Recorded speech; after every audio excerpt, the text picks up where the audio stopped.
আজ জুমার খুতবায় সংক্ষিপ্ত সময়ে বক্তব্যের বিষয় বৈধ রুজি।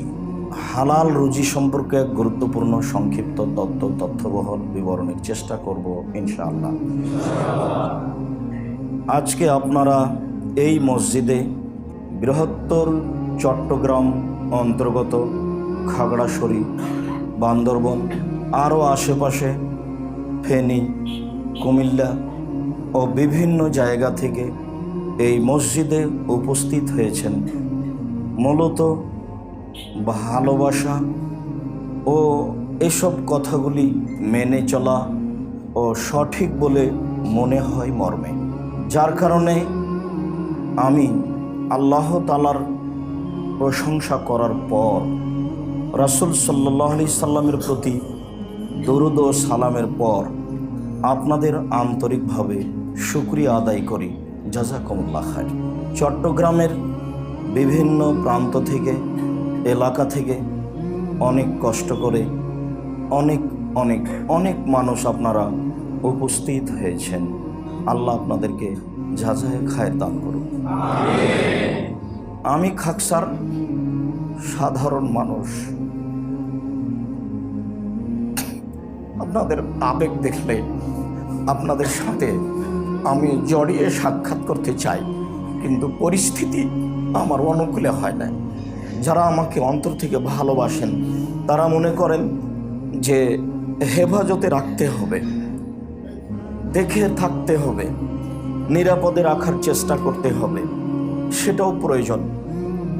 আপনাদের সাথে সামনাসামনি সাক্ষাৎ হোক, সেটাও আমি প্রয়োজন মনে করি, কিন্তু পরিস্থিতি অনুকূলে হয় না মর্মে আমার কষ্ট হয়। কালকে যেভাবে বক্তব্য দেওয়ার জন্য গেলাম আর যেভাবে বের হয়ে আসলাম, এটা আমার কাছে ছিল খুব কষ্টকর। আল্লাহ তুমি আমাদের কবুল করো। আমরা তো মানুষ, ভুল ত্রুটি থাকতেই পারে। তুমি সর্বশক্তিমান, তুমি ভুল ক্ষমা করো, আমাদের প্রতি দয়া করো, আমাদের মাফ করো, আমাদেরকে সঠিক আকীদা ও আদর্শের অধিকারী করো। সাধারণ মানুষ জুমার দিনে এরকম সময়ে কথা বললে তোমার দরবারে কবুল হয় বলে তোমার নবী মুহাম্মদ সাল্লাল্লাহু আলাইহি সাল্লাম বলেছেন। মর্মে তোমাকে সাক্ষ্য দিয়ে বলছি, আশহাদু আল্লা ইলাহা ইল্লাল্লাহ, সাক্ষ্য দিচ্ছি তুমি মাবুদ, আল্লাহ ছাড়া কোনো প্রকৃত মাবুদ নেই। আরও সাক্ষ্য দিচ্ছি ওয়ান্না মুহাম্মদ রাসূলুল্লাহ, মুহাম্মদ আল্লাহর রাসূল এবং তার বান্দা। এই সাক্ষ্য দিয়ে আন্তরিকভাবে জুমার খুতবার সূচনাতেই তোমার কাছে আবেদন রাখছি, তুমি আমাদের কবুল করো, আমাদের ভুল ত্রুটি মাফ করো। আর আমরা যে লক্ষ্য নিয়ে মাঠে নেমেছি, তুমি এই লক্ষ্য উদ্দেশ্য কবুল করো। তুমি সর্বশক্তিমান, তুমি সব কিছু করতে পারো। ফাআলুল লিমা ইউরিদ, তোমার ইচ্ছাই করা। তোমাকে কোনো কাজ করতে পরিকল্পনা করা লাগে না, কোনো শত্রু তোমাকে ঠেকাতে পারে না। তুমি আজিজ, পরাক্রমশালী, তুমি হাকিম, নতুনভাবে বুঝা লাগে না, তুমি বুঝেই করো। মর্মে আমরা সাধারণ মানুষ আবারও তোমার দরবারে বলছি, তুমি আমাদের কবুল করো। সম্মানিত দিনী ভাই, মানুষের জীবনে সবচেয়ে যেটা গুরুত্বপূর্ণ কাজ, মানুষের জীবনে আমার কাছে যে ভাঙাচোরা বিদ্যা আছে, সেই বিদ্যা দিয়ে যা বুঝি, তাতে এর চেয়ে আর কোনো গুরুত্বপূর্ণ কাজ মানুষের কাছে নেই। সেটা হলো 5 ওয়াক্ত ফরজ সালাত। ফরজ সালাতের চেয়ে মানুষের জীবনে আর কোনো গুরুত্বপূর্ণ কাজ আছে তা কোরআন হাদিস জানা অনুযায়ী বিবেচনাই বলে না। কেননা রাসূল সাল্লাল্লাহু আলাইহি সাল্লাম বলেন, মানুষের সব ইবাদত নির্ভর করে সালাতের উপরে। যদি মানুষের সালাত কবুল হয় তাহলে সব কবুল হবে। আমি একদিন ফকিরকে 10টা টাকা দিয়েছিলাম, আমি হয়তো ভুলে গেছি, কিন্তু নেকিটা আমার লেখা আছে। যদি আমার সালাত কবুল হয় তাহলে ওই নেকিটা আমার হারাবে না, সেদিন আমি পেয়ে যাব। আর যদি আমার সালাত কবুল না হয় তাহলে ফকিরকে 10টা টাকা দেওয়া নেকিটা আমার হারিয়ে যাবে, আমি পাবো না। কেননা মানুষের সব ইবাদত নির্ভর করে তার সালাতের উপরে। ইবাদতের জগতে সবচেয়ে দামি ইবাদত সিয়াম, রোজা। সিয়ামের চেয়ে আল্লাহকে সন্তুষ্ট করার কোনো দামি ইবাদত নেই। সবচেয়ে যে মাধ্যমে ওকে সন্তুষ্ট করা যায় সেটা হলো সিয়াম।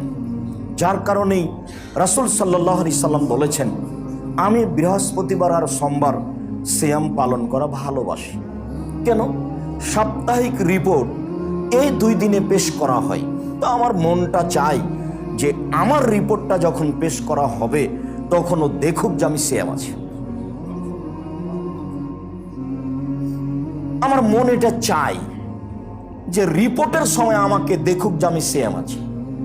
এই উদ্দেশ্যে আমি বৃহস্পতিবার আর সোমবার সিয়াম পালন করি।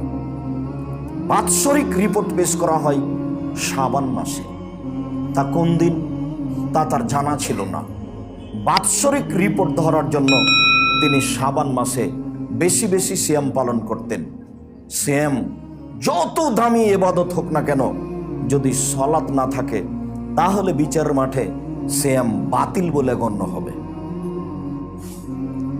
বিভিন্ন দিনে বলেছি, ইবাদতের জগতে সবচেয়ে শক্তিশালী, ক্ষমতাধর, পাওয়ারফুল ভিন্ন ধরনের ইবাদত হলো দান। অবাক কাণ্ড ঘটাতে পারে। আল্লাহ আপনার উপরে ক্ষুব্ধ হয়ে আছেন, আপনাকে জাহান্নামে দিবেন, আপনি দান করেছেন, ঠান্ডা হয়ে গেছে। ক্ষমতাই ভিন্ন। আপনি দান করেছেন, মায়ের নামে মায়ের কবরের শাস্তি বন্ধ। দান পানি যেমন আগুনকে নিভিয়ে দিতে পারে, দান তেমন মানুষের পাপকে মিটিয়ে দিতে পারে। বিচারের মাঠে যতক্ষণ পর্যন্ত আপনার বিচার শেষ না হচ্ছে, যদি আপনি দান করে থাকেন তাহলে দানের ছায়াতলে থাকবেন, হাত্তা ইউজাবাইনান নাস। যতক্ষণ পর্যন্ত, যতদিন পর্যন্ত আপনার বিচার চলবে ততদিন আপনি আপনার দানের ছায়াতলে থাকবেন। এ কথা মুহাম্মদ সাল্লাল্লাহু আলাইহি সাল্লাম বলেন, আমি বলিনি। ইবাদতের জগতে শক্তিশালী, ক্ষমতাধর ভিন্ন ধরনের ইবাদত দান। এরপরেও যদি সালাত না থাকে তাহলে দান বিচারের মাঠে আপনার কাজে আসবে না, এটাও বাতিল বলে গণ্য হবে। এক ফোঁটা চোখের পানি আল্লাহর কাছে যত প্রিয়, ইবাদতের জগতে কোনো জিনিস তার কাছে তত প্রিয় নয়। রাসূল সাল্লাল্লাহু আলাইহি সাল্লাম বলেন, মান বাকা মিন খাশিয়াতিল্লাহ লা ইয়ালিজার রাজুলুন নারা বাকা মিন খাশিয়াতিল্লাহ হাত্তা ইয়ালিজাল লাবানু ফিদ্দারে। গাভীর বাঁট ওলান থেকে দুধ বের করে ভিতরে ঢোকানো যায় না যেমন, আল্লাহর ভয়ে কাঁদে যে সে জাহান্নামে যাবে না তেমন। গাভীর বাঁট ওলান থেকে দুধ বের করে ভিতরে ঢোকানো যায় না যেমন, আল্লাহর ভয়ে কাঁদে যে সে জাহান্নামে যাবে না তেমন। আল্লাহর কাছে সবচেয়ে প্রিয় কাজ আল্লাহর ভয়ে এক ফোঁটা চোখের পানি। দিনরাত কান্নাকাটি করলাম, চোখের পানি ঝরলো, কিন্তু সালাত বিচারের মাঠে কবুল হয়নি, তাহলে এই নেকিও বিচারের মাঠে বাতিল বলে গণ্য হবে। বলছিলাম, মানুষের জীবনে সবচেয়ে গুরুত্বপূর্ণ কাজ সালাত। এর চেয়ে মানুষের জীবনে কোনো গুরুত্বপূর্ণ কাজ নেই, সবটাকে এর পিছে আসতে হবে। মানুষের জীবনের দ্বিতীয় গুরুত্বপূর্ণ কাজ হলো বৈধ রুজি। বৈধ রুজির চেয়ে মানুষের জীবনে আর কোনো গুরুত্বপূর্ণ কাজ আছে বলে আমি যেভাবে ভাঙাচোরা কোরআন হাদিস বুঝি তাতে বিবেচনায় আসে না। সব মারা গেল শেষে, বৈধ রুজি না থাকার কারণে সালাত আদায় করেছিলাম সেটাও গেল, সালাত দিয়ে যা টিকে থাকতো সেটাও গেল। তাহলে বৈধ রুজি মানুষের জীবনে সবচেয়ে গুরুত্বপূর্ণ কাজ। এরপরে আমি বলি যে যারা মাদ্রাসা গড়ছে তাদেরকে গড়ার সুযোগ দেন। যারা ব্যবসা বাণিজ্য করছেন তারা এমনভাবে ব্যবসা বাণিজ্য করেন যে মনে মনে ভাববেন চট্টগ্রাম শহরে আমার চেয়ে যেন কোনো বড় ব্যবসায়ী কেউ না থাকে। পয়সা ইনকাম আপনাকে করতেই হবে। কারো বাহাদুরি চলে না পয়সা ছাড়া। মুহাম্মদ সাল্লাল্লাহু আলাইহি সাল্লামের চলে না বউয়ের পয়সা ছাড়া। বউয়ের পয়সা আছে তাই চলতে পারে, বউয়ের পয়সা ছাড়া চলে না। কার পয়সা? খাদিজা রাদিয়াল্লাহু তাআলা আনহা, দুনিয়াতে সবচেয়ে দামি মহিলা হিসেবে মহিলা মানুষ। তবে আব্দুর রাজ্জাক সাহেবের মুখে শুনেছি যে আয়েশা রাদিয়াল্লাহু তাআলা আনহা পৃথিবীতে সবচেয়ে দামি। এই কথা ঠিক, আমি বলিনি, রাসূল সাল্লাল্লাহু আলাইহি সাল্লাম বলেছেন। তবে কিছু কিছু হাদিসে বোঝা যায় যে খাদিজা রাদিয়াল্লাহু তাআলা আনহা সবচেয়ে দামি। আল্লাহর নবী বলছেন যে আয়েশার বিবরণ, আল্লাহর নবী বলছেন, আয়েশা, জিবরাইল তোমাকে সালাম দিল। আয়েশা রাদিয়াল্লাহু তাআলা আনহা বলছেন, ওয়া আলাইকা ওয়া আলাইহিস সালাম, আপনাকেও সালাম, জিবরাইলকেও সালাম। আপনি তো জিবরাইলকে দেখতে পান, আমি তো দেখতে পাই না। একই জায়গায় এক বিছানে তিনজন, ল্যাপের নিচে তিনজন, আয়েশা রাদিয়াল্লাহু তাআলা আনহা, মুহাম্মদ সাল্লাল্লাহু আলাইহি সাল্লাম, জিবরাইল, তিনজনে এক জায়গায়। কিন্তু মুহাম্মদ সাল্লাল্লাহু আলাইহি সাল্লাম জিবরাইলকে দেখতে পান, বুঝতে পারেন, কিন্তু আয়েশা বুঝতে পারেন না। তিনি বলছেন, আয়েশা, জিবরাইল তোমাকে সালাম দিল। এটাও বুখারী মুসলিমের হাদিস, ওটাও বুখারী মুসলিমের হাদিস। আল্লাহ রাসূল বলছেন যে জিবরাইল আমাকে বলছেন, ওই দেখেন, ওই দেখেন, ওই দেখেন মুহাম্মদ সাল্লাল্লাহু আলাইহি সাল্লাম, ওই যে দেখেন খাদিজা আসছে একটা বাটি হাতে করে, ওই বাটিতে তরকারি আছে। শুনেন, ও যখন আপনার কাছে আসবে তখন আপনি বলবেন, খাদিজা, আল্লাহ তোমাকে সালাম দিল, জিবরাইল তোমাকে সালাম দিল, আর তোমার জন্য জান্নাতে একটা ঘর বানানো হয়েছে হীরা মুক্তা মাণিক্য দিয়ে, সেখানে কোনো হইচই নেই। বুখারী মুসলিম। এবার বলেন তো দামি কে হলো?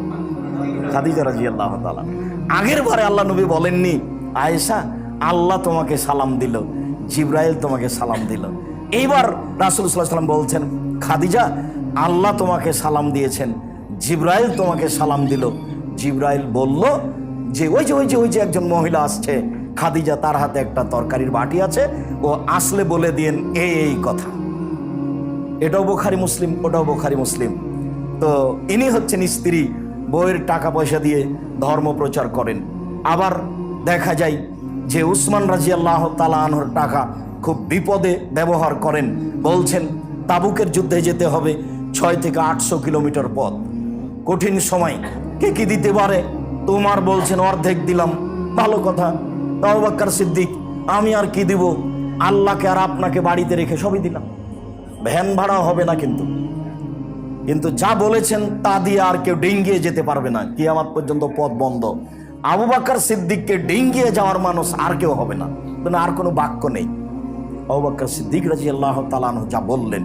তবে উসমান বললেন, আচ্ছা ঠিক আছে, যত মানুষ যাবে তার অর্ধেকের যাতায়াত খরচ, খাওয়া খরচ আমি দিব।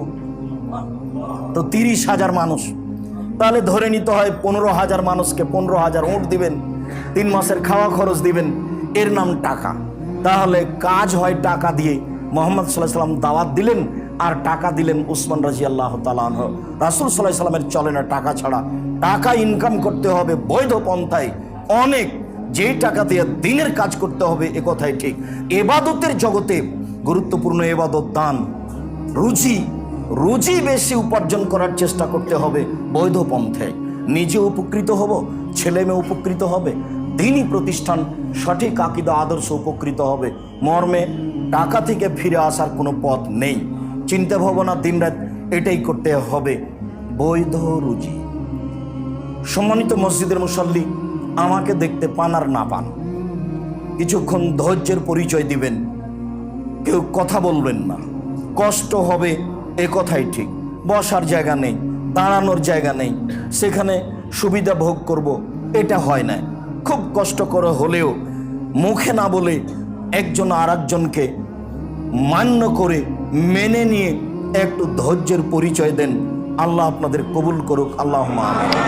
মহান আল্লাহ বলে, ইয়া আইয়ুহার রাসূল কুলু মিনাত তাইয়্যিবাত, পৃথিবীর নবী রাসূলগণ আপনারা বৈধ খান, ওয়া আমালু সলেহা, আর আপনারা বৈধ আমল করেন, সৎ আমল করেন। অত্র আয়াতে আল্লাহ তাআলা 2টা আদেশ করেছেন।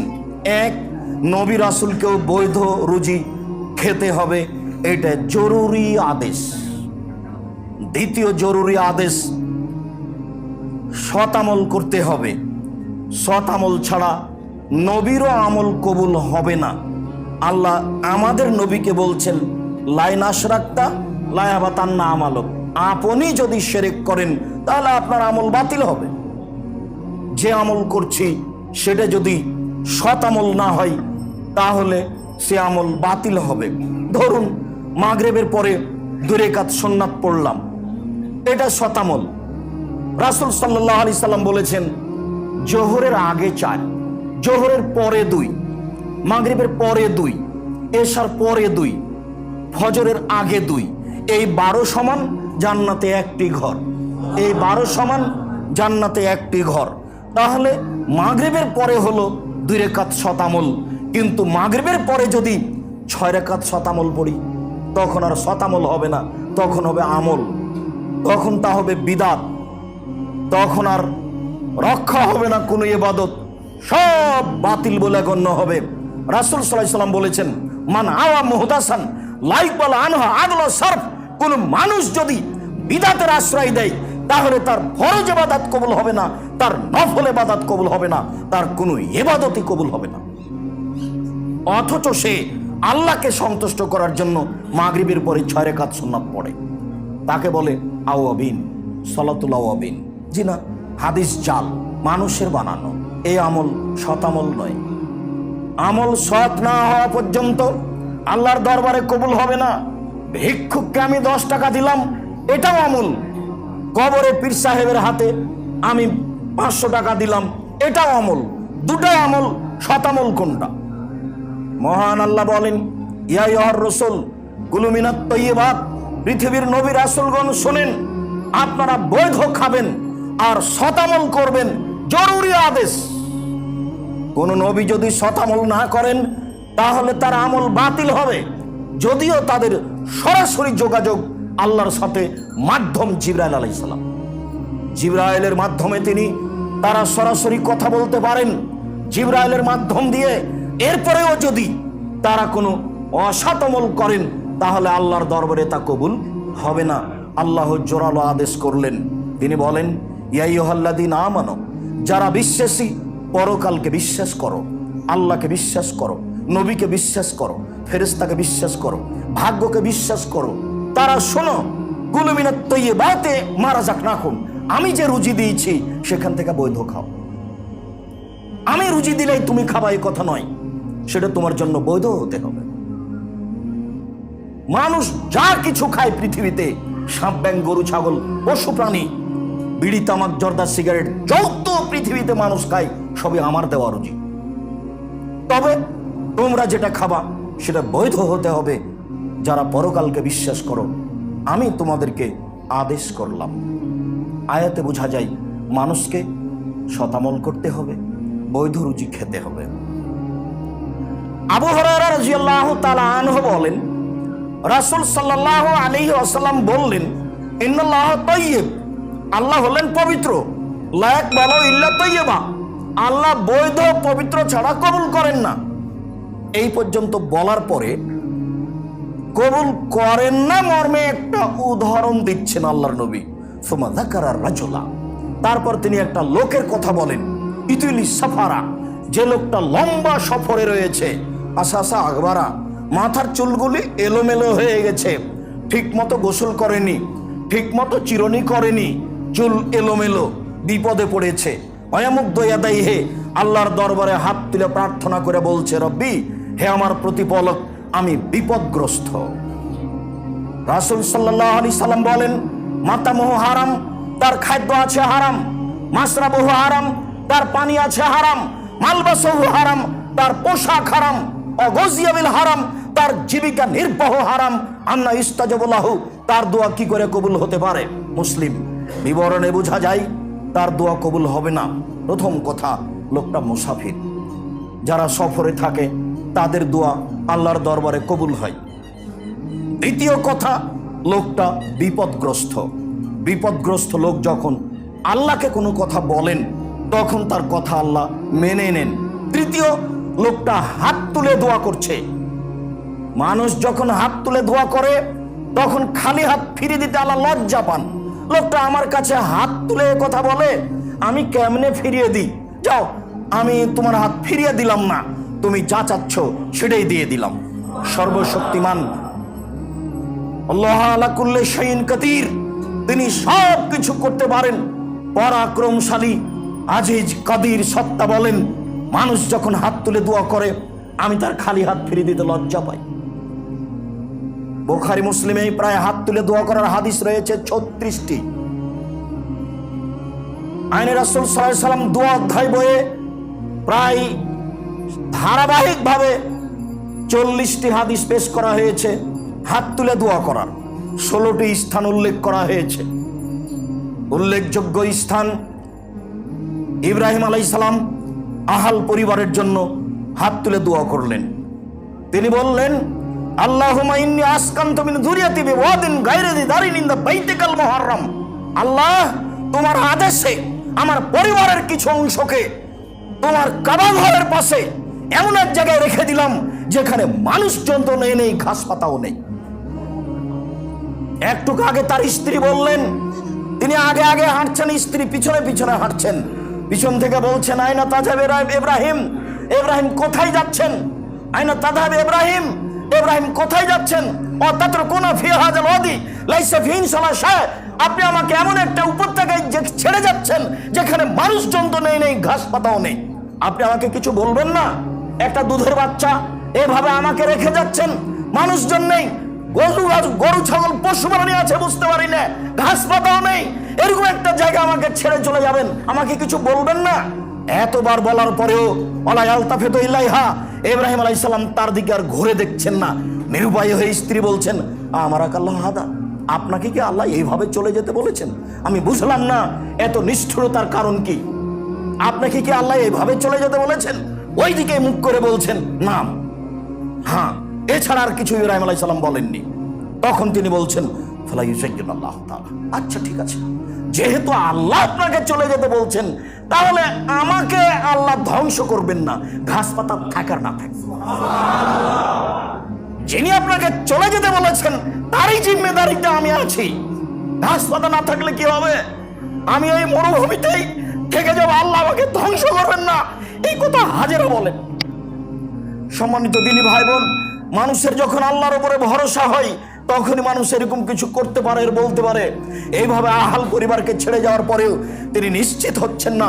তিনি হাত তুলে আল্লাহর দরবারে বলছেন, আমি আমার আহাল পরিবার তোমার আদেশে এমন এক জায়গায় রেখে গেলাম যেখানে মানুষজন তো নেই, ঘাস পাতাও নেই। একটু আগে বউ যা বলছেন, স্বামী ওই কথাই বলছেন। হাত তুলে দোয়া করছেন। আহাল পরিবারের জন্য হাত তুলে দোয়া করতে হয়। মুসাফির আল্লাহর দরবারে হাত তুলে দোয়া করছেন, কিন্তু করলে কি হবে? খাদ্য হারাম আছে, পানি হারাম আছে, পোশাক হারাম আছে, জীবিকা নির্বাহ হারাম আছে, তার দোয়া কবুল হবে না। রাসূল সাল্লাল্লাহু আলাইহি সাল্লাম নাকচ করে দিলেন। আল্লাহ এটা কবুল করবেন না। বৈধ রুজির খুব দাম আছে। আমি চকলেটের ব্যবসা করতে বলেছি, এর অর্থ এই নয় যে চকলেটেরই ব্যবসা করতে হবে। আমি কলা বিক্রি করে খেতে বলেছি, এ কথার অর্থ এই নয় যে কলা বিক্রি করে খেতে হবে। বাংলাদেশে সবচেয়ে ব্যবসায়িক ক্ষেত্র জায়গা হলো চট্টগ্রাম। এই চট্টগ্রামের সবচেয়ে যেটা বড় ব্যবস্থা আছে ব্যবসা বাণিজ্যের, সেইখানে কাজ করার চেষ্টা করতে হবে। উপরওয়ালাকে বলতে হবে ভালো ব্যবস্থা তুমি করে দাও। তখন যদি সত্য বলেছেন, আর তিজারাতু মাল কিযব ওয়াস সিদক ফাসুবহু বিসাদকা, ব্যবসা সত্য মিথ্যা দিয়ে চলে। এখনই একটা জাহাজ এসেছে, যিনি যার সিগনেচারে নামবে উনি সিগনেচার করবেন না, চলে যাচ্ছেন। 3 দিন এখানে থাকলে 3 লাখ টাকা জরিমানা হবে। আমি 50,000 টাকা দিলাম, তখন সিগনেচার করে দিল। আমি না দিলেও করবে না। 3 দিন এখানে আটকা থাকলে আমার জরিমানা হবে, শেষে আমি কিছু লাভ করতে পারবো না। আমি তখন মাজলুম, আমি টাকাটা দিলাম, এই টাকার জন্য আমি বিচারের মাঠে ধরা খাবো না। আমি বৈধ ব্যবসা শুরু করেছিলাম, ওরা আমার প্রতি জুলুম করেছে, আমি মাজলুম। রাসূল সাল্লাল্লাহু আলাইহি ওয়াসাল্লাম বলেন, সত্য মিথ্যা দিয়ে ব্যবসা চলে, ফাসুবহু বিসাদকা, তোমরা দান করে ওর ক্ষতি সরিয়ে দাও। এ কথা রাসূল সাল্লাল্লাহু আলাইহি সাল্লাম বলেন। পরিস্থিতি রুজির জন্য যতই কঠিন হোক, মানুষকে পথে থাকতে হবে, সঠিক আকীদার লোককে আরো বেশি থাকতে হবে। আপনি ভাববেন না যে রাসূল সাল্লাল্লাহু আলাইহি সাল্লাম যেভাবে বলেছেন আব্দুর রাজাক সাহেব যেভাবে বললেন সেভাবে তাহলে কলা বিক্রি করে খাওয়াই ভালো। তা আমি করতে বলিনি, বড় ব্যবসায় করতে বলছি রাসূলের পদ্ধতিতে। নোমান ইবনে বাশির রাদিয়াল্লাহু তাআলা আনহু বলেন, আল হালাল বাইয়িন, হালাল হচ্ছে স্পষ্ট, ওয়াল হারাম বাইয়িন, হারাম হচ্ছে স্পষ্ট, ওয়া বাইনাহুমা মুস্তাবিহাতুন, এই দুইটার মধ্যে একটা সন্দেহযুক্ত খাদ্য রয়েছে। লা ইয়ালামুহুন্না কাসীরুম মিনান নাস, বহু মানুষই তা বুঝতে পারে না, বহু মানুষই তা জানতে পারে না, বুঝে উঠতে পারে না। সন্দেহযুক্ত ব্যবসা, সন্দেহযুক্ত খাদ্য। ফামান ইত্তাকা মিনা শুবহাতে ইস্তাবরা লিদীনিহি ওয়া ওয়াজহিহি, যে সন্দেহ থেকে নিজেকে বাঁচাতে পারলো, ব্যবসা বাণিজ্য চাকরি বাকরিকে বাঁচাতে পারলো, সে তার দিনকে পরিপূর্ণ করে নিল। ওমান ওয়াকাফি শুবহাতে ওয়াকাফিল হারামে, যেই সন্দেহের মধ্যে পড়ে গেল সে হারামের মধ্যে পড়ে গেল।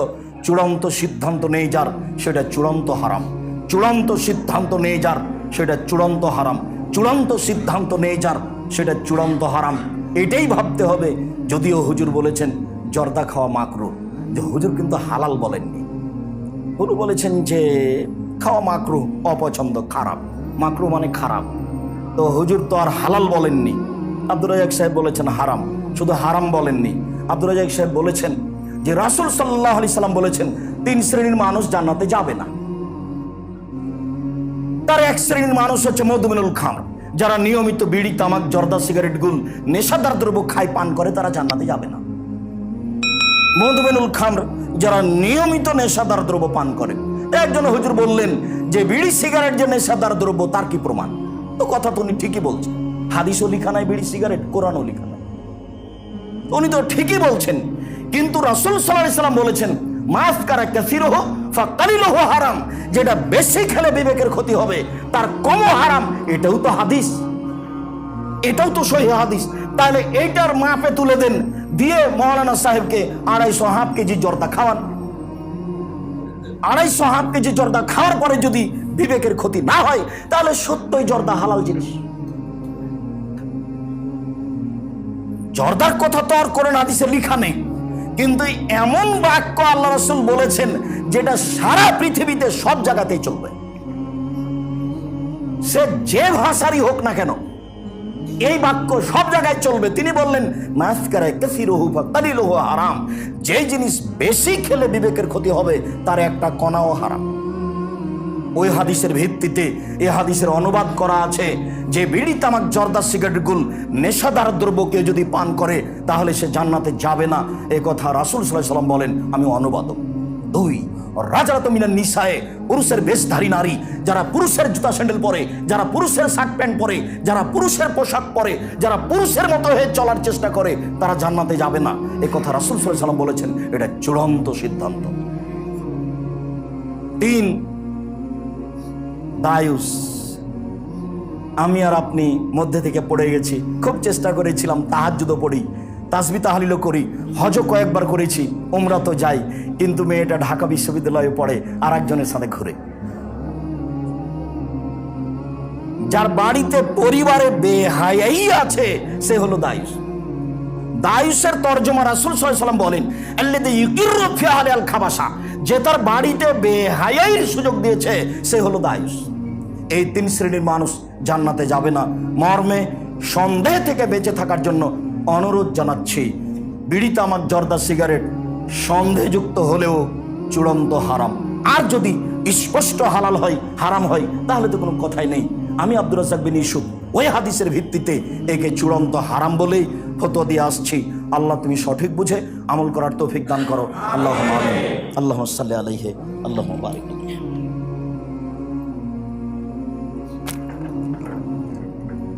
আলহামদুলিল্লাহি ওয়াহদা ওয়াসসালাতু ওয়াসসালামু আলা মান লা নাবিয়্যা বা'দা। অত্র হাদিসের পরের অংশে রাসূল সাল্লাল্লাহু আলাইহি সাল্লাম বললেন, পৃথিবীর মানুষ শুনে রেখো, কাররাই সন্দেহ থেকে বেঁচে থাকতে হবে একটা রাখালের মতো। এরা হাওলাল হেমা, যে রাখালটা আইলে গরু চড়াচ্ছে, জমির আইল বুঝেন কিনা তা আমি বলতে পারছি না। যে লোকটি আইলে গরু চড়াচ্ছে, ইউসেক সম্ভাবনা রয়েছে আয়ের তাফিহে গরুতে ধানে মুখ দিতে পারে। আমি গরু দুটা ধরে আছি, আইলের উপরে দাঁড়িয়ে আছি, তো কোনো সময় ঘাস খেতে খেতে ধানে মুখ দিয়ে দিতেও পারে। যেহেতু সন্দেহ আছে কাজে আমি আইলে গরু চড়াবো না, যেহেতু সন্দেহ আছে কাজে আমি এই ব্যবসা করব না, যেহেতু সন্দেহ আছে কাজে আমি এই চাকরি করব না, যেহেতু সন্দেহ আছে কাজে আমি এখানে থাকবো না। শোনো, কারাই সন্দেহ থেকে বেঁচে থাকতে হবে একটা রাখালের মতো। যে রাখালকে ঘোষণা দেওয়া হয়েছে তুমি এখানে গরু চড়াতে পাবা না, ইউসেক সম্ভাবনা রয়েছে আয়ের তাফিয়ে গরুতে ধানে মুখ দিতে পারে। মনে রেখো পৃথিবীর মানুষ, আলা সাবধান, মনে রেখো পৃথিবীর মানুষ, লেকুল্লে মালিক না হেমা ও হেমাল্লা হেমা হারে মোহ। প্রত্যেকটা বাদশার একটা সীমারেখা আছে। বাংলাদেশ শেষ হলে ভারত শুরু হয়, ভারত শেষ হলে বাংলাদেশ শুরু হয়। এর নামই বাদশার সীমারেখা। আর আল্লাহর সীমারেখা হলো হালাল আর হারাম। হালাল শেষ হলে হারাম শুরু হয়, হারাম শুরু হলে হালাল শেষ হয়। এই কথা রাসূল সাল্লাল্লাহু আলাইহি ওয়াসাল্লাম বলেন, আমি অনুবাদক। এরপরে তিনি বলেন, আলা পৃথিবীর মানুষ সাবধান, মনে রেখো ওয়াইনা ফিল জাসাদে মুজগা, মানুষের শরীরে একটা টুকরা রয়েছে, অংশ রয়েছে। এজা সালাহল জাসাদু কুল্লুহু, যদি ওই টুকরা ভালো থাকে গোটা মানুষটাই ভালো। ওয়া ফাসাদাল জাসাদু কুল্লুহু, ওই টুকরা যদি খারাপ হয়ে যায় সম্পূর্ণ মানুষটাই খারাপ। আলা ওয়াহিয়াল কলব, মনে রেখো সেটাই হলো অন্তর। যার অন্তর ভালো তার সব ভালো, যার ভিতর ভালো তার সব ভালো। যার অন্তর খারাপ তার সব খারাপ, যার ভিতর খারাপ তার সব খারাপ। হাদিস বুখারী মুসলিম। কি যে বিবেচনা করলাম আমরা, আর কি যে বুঝলাম এত বড় লম্বা হাদিসের। মুহাম্মদ সাল্লাল্লাহু আলাইহি ওয়াসাল্লাম বলেছেন, হাদিস বুখারী মুসলিম, মানে আম গাছে জাম ধরতে পারে ধরে না, অমাবস্যা রাতে চাঁদ উঠতে পারে উঠে না, সুঁয়ের ছিদ্র দিয়ে লাঙ্গলের ফাল ঢুকতে পারে ঢুকে না, সুঁয়ের ছিদ্র দিয়ে লাঙ্গলের ফাল ঢুকে যেতে পারে, আম গাছে জাম ধরে যেতে পারে, অমাবস্যার রাতে চাঁদ উঠে যেতে পারে, এই অবাস্তব ঘটনা ঘটে যেতে পারে, এটা সম্ভব হয়ে যেতে পারে। এরপরেও আমি যা বললাম এতে সন্দেহ আছে বলে কিয়ামত পর্যন্ত যদি মানুষ চেষ্টা করে তো সরিষা ঢোকাতে পারবে না। এর নাম বুখারী মুসলিম। আমি কোনোদিনই আমার নিজের বক্তব্য নিয়ে এই কথা বলিনি। যারা বিরোধিতা করে কথা বলে থাকে তারা আমার কথা বুঝতে পারেনি। আমি যখন বলেছি বুখারী মুসলিম তখন বলেছি এই কথা। আর যখন বুখারী মুসলিম বলিনি তখন আমি বলেছি আমিও মানুষ, যদি কোনো জায়গায় ভুল থাকে তদন্ত করে যদি দেখা যায় ভুল হয়েছে তাহলে আমিও ছেড়ে দিতে বাধ্য থাকব। তবে সহজে বিরোধিতা করার চেষ্টা করিয়েন না। কিছুই দেখলেন না আর আপনি লেগে গেলেন। আমি 20 বছর থেকে ফতুয়াই লিখি।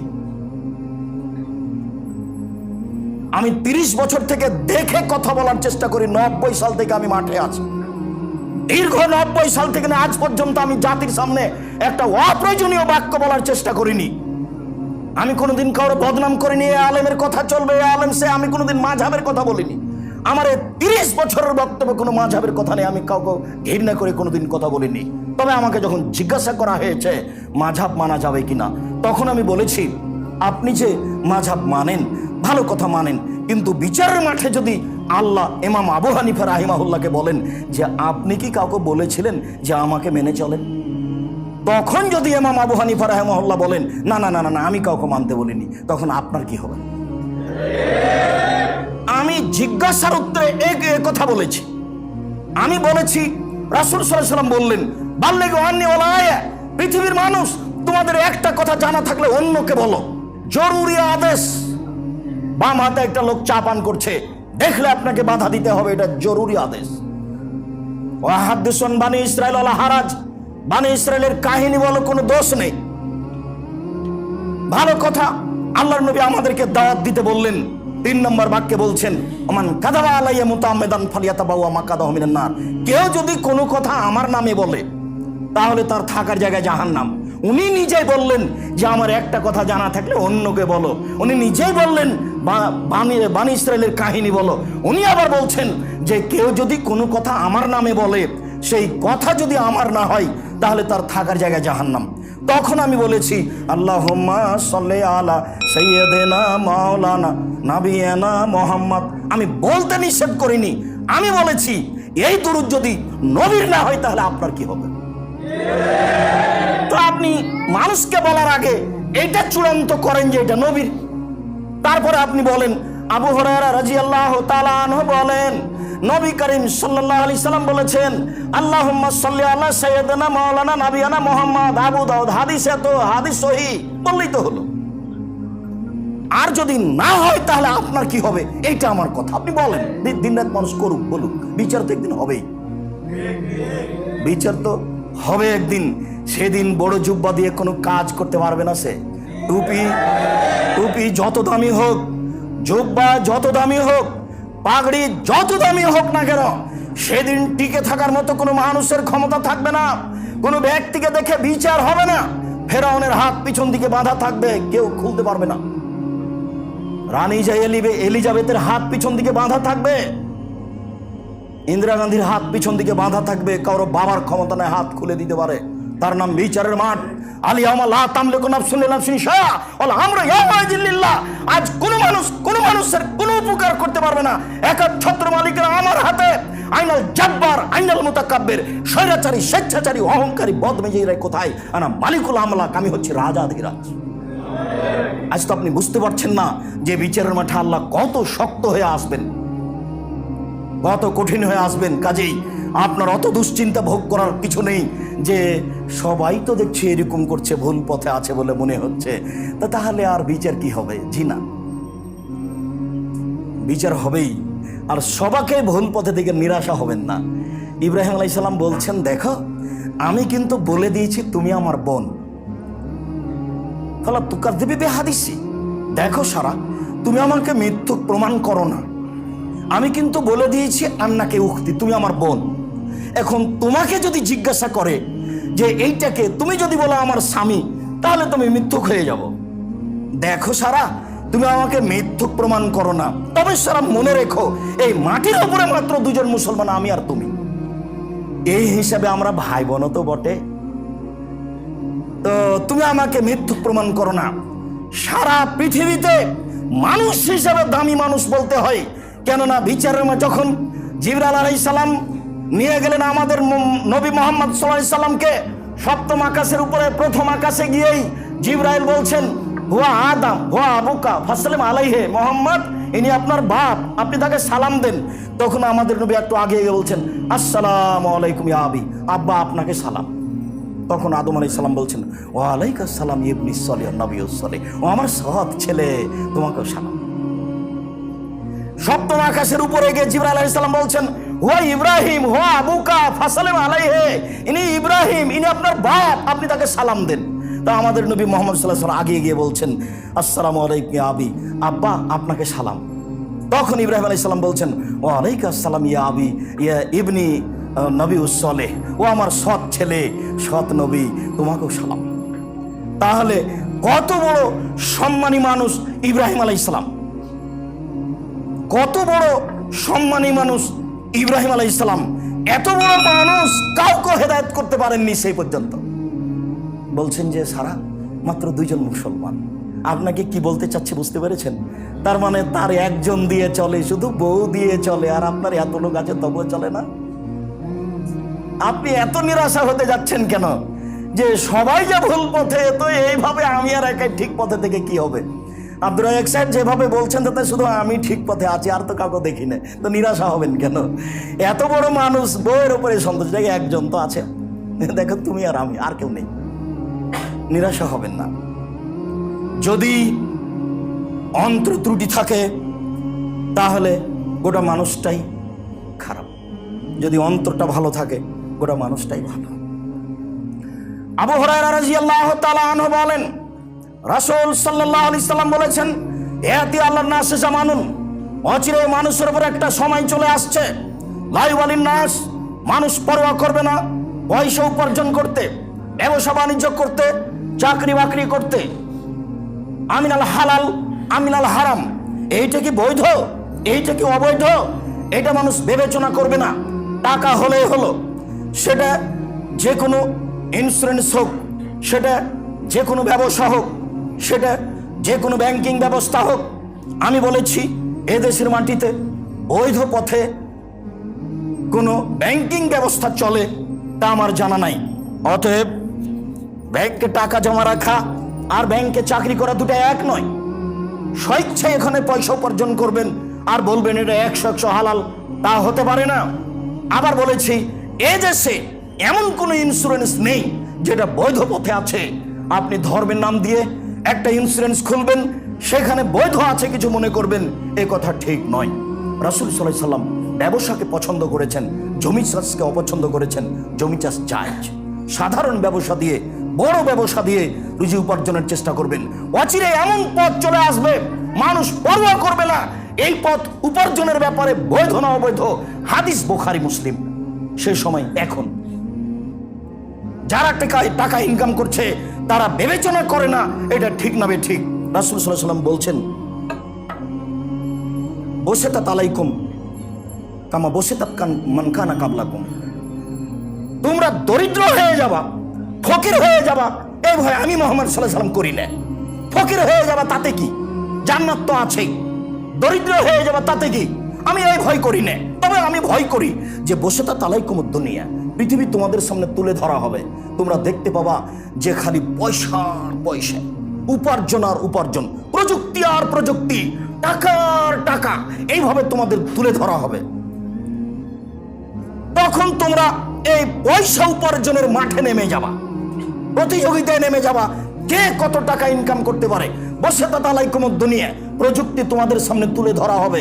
তখন তোমরা দেখতে পাবা টাকা আর টাকা, পয়সা আর পয়সা, প্রযুক্তি আর প্রযুক্তি, ব্যবসা আর ব্যবসা, কত টাকার পথ। তখন তোমরা সেখানে চলে যাবা।